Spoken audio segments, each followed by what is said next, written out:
Deus existe, ok. Anjos existem, ok. E a vida após a morte? Almas existem, ok. Onde eles estão?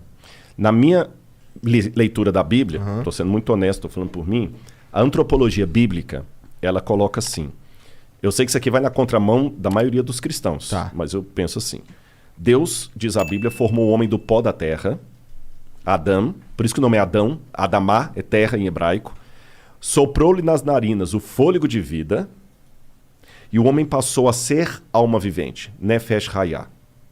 Então a Bíblia não falou que o homem passou a ter uma alma, passou a ser alma vivente. Então na antropologia bíblica, o que é a alma? A alma é a junção do corpo, da matéria, com o fôlego de Deus. Esse fôlego de Deus não é uma entidade. É isso aqui, é igual o Ruach. Você entendeu? O Ruach, vento. Então Deus pegou o pó da terra, soprou nas narinas o fôlego de vida, e a junção dos dois produz a alma vivente. Seria como essa lâmpada que está aqui, que a luz é a junção da energia com a lâmpada. Se eu tirar a lâmpada, não tem luz. Se eu tirar a energia, não tem luz. Então a alma é a junção do corpo com o fôlego dado por Deus. Se eu tirar um dos dois, não tem alma. Se não tem alma, o que acontece com as pessoas quando elas morrem? Eu entendo, pelas pesquisas que eu fiz da Bíblia, que até a ressurreição de Jesus, na volta de Jesus, todos os mortos estão dormindo o sono da morte. Tanto é que uma curiosidade, eu sei que mas as igrejas não fazem isso, a igreja católica tem a missa de sétimo dia, os espíritas conversam com os mortos e tudo mais. Eu estou dando a minha leitura da Bíblia. A palavra cemitério, se o pessoal der uma gulgada depois, eles vão confirmar o que eu estou falando. Quem deu o nome de cemitério para o cemitério foram os cristãos primitivos. Que é quando eles sepultavam os mortos deles, eles não podiam colocar no cemitério judeu, que os judeus não deixavam. Não podiam colocar na necrópolis dos romanos, porque também não deixavam. Então os primeiros cristãos começaram a fazer túneis debaixo da terra, numa propriedade doada por Flávio Domitila, e começaram a construir as famosas catacumbas de Roma. Só que catacumba foi um nome pejorativo que os pagãos deram. Aí os cristãos resolveram não chamar o lugar dos mortos de catacumba, mas de coemiterion. Coemiterion, em grego, de onde vem a palavra cemitério, significa dormitório. Então, se os cristãos chamaram o lugar dos mortos de dormitório, que essa era a crença deles, o próprio credo apostólico, que é um dos mais antigos, é rezado em muitas missas católicas, creio em Deus Pai Todo-Poderoso, no final falou assim, creio na ressurreição da carne. Se a pessoa já está no céu, para que ela vai voltar para ressuscitar? Até a minha Deve estar falando de Jesus, na ressurreição da carne de Jesus. Não. Creio, não, falando assim, porque fala assim, creio em Deus Pai Todo-Poderoso, Criador do céu e da terra, creio em Jesus Cristo, seu único Filho, nosso Senhor, que foi concebido pelo Espírito Santo, nasceu de Maria Virgem, padeceu sob Pôncio Pilatos, foi crucificado, morto e ressuscitado. Então já falou da ressurreição de Jesus. Fechou Jesus. Creio na ressurreição dos mortos, na ressurreição da carne e na vida eterna. Amém. Lá no final. Então já passou de Jesus. E a promessa bíblica é a ressurreição de todos.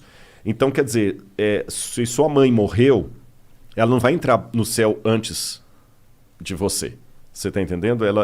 Todos vão juntos. Paulo fala assim, que num abrir e fechar de olhos, ao soar da última trombeta, descerá do céu, e os mortos em Cristo ressuscitarão primeiro. E Paulo fala assim, nem todos dormiremos.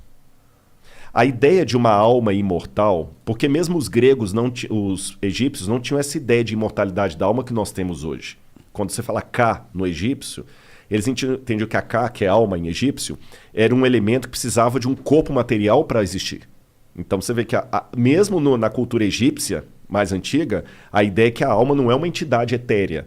Ela precisa de um corpo. Também na Suméria. Por isso que eles faziam múmias? Por isso faziam múmias, exatamente. Aí quando veio Platão que começou a falar do mundo das ideias e separar a ideia da matéria, e a psique, em grego, que é a alma, pertencia ao mundo das ideias, coisa imaterial. E a partir de Platão, que começou então uma antropologia dualista, separando alma de corpo. Essa visão platônica entrou no mundo dos judeus, que é o helenismo, dominou o mundo, que mesmo Roma sendo a senhora do mundo, quem dominava culturalmente ainda eram os gregos. Aliás, Burns diz que nós pensamos como pensamos porque os gregos pensaram como pensaram. E até hoje as pessoas têm essa visão platônica da alma como sendo uma entidade etérea que vive fora do corpo. Então, por isso que eu acredito que todos os que morreram, com raras exceções, porque a Bíblia fala que alguns ressuscitaram quando eles morreram, raríssimo, não vou falar das exceções. Todos os que morreram estão dormindo no pó da terra, aguardando a volta de Jesus. Na minha opinião, ninguém agora está ainda na glória com Deus. Até um dos textos que muita gente pensa que promete a vida eterna é o texto do ladrão na cruz, onde Jesus falou, em verdade digo que hoje estás comigo no paraíso. A minha tese de doutorado na Universidade Católica foi sobre o grego desse texto. E eu descobri uma regra do grego ali, que quando o advérbio está entre dois verbos, ele qualifica o verbo da antecedência. E no grego, quando diz amen soi lego, met semeron esse ento paradeiso, em verdade digo, hoje estás comigo no paraíso, não é que hoje ele iria para o paraíso. Hoje, enquanto eu te declaro isso, você vai comigo para o paraíso. Que era uma expressão idiomática do hebraico e do aramaico da época de Jesus. Estou dando um resumo assim, mas eu respeito as divergências de pensamento. Tem uma... A verdade é que a gente não tem essa certeza. Eu estou falando pela leitura bíblica, né? E a Bíblia proíbe consultar os mortos. A Bíblia fala que isso é abominação ao Senhor. Quando Deus deu a ordem para os hebreus, falou assim, não haverá entre vocês quem consulte os mortos. Os mortos não sabem coisa nenhuma. Para eles tudo jaz no esquecimento. Não é? Agora, eu estou apresentando essa minha posição aqui, mas eu quero deixar claro uma coisa. Tem uma frase, ela já foi atribuída a Santo Agostinho, já foi atribuída a Tertuliano. É difícil saber quem que é o autor de fato dela, mas eu vou citá-la, independente do autor, que ela é muito boa. Fala o seguinte, no essencial, unidade. No não essencial, diversidade. Em tudo, caridade. É assim que eu lido com a minha teologia. Tem coisas para mim que são essenciais, não está na mesa de discussão. Saindo da teologia para o mundo real. Se você quiser ter comigo uma opinião política, eu gosto do Bolsonaro, eu não gosto do Bolsonaro. Tudo bem.